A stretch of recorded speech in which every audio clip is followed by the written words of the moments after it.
What is up, guys? So I got a 2020 Hyundai Elantra SEL.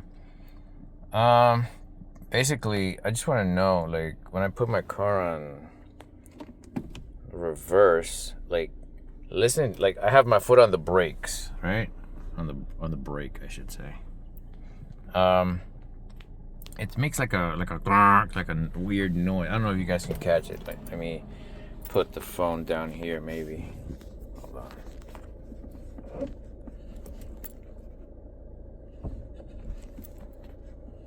It's not always. It's not always. Let's see if it does it forward.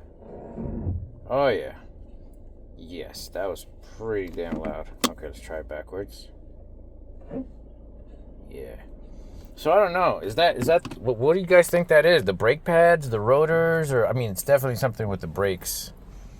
When I got the car, they changed the front brakes and the rotors, but I don't think they changed the rear ones. So, I mean, it's not making any noises like I need to brake to change my pads or anything like that. But if you guys know, let me know. Thanks.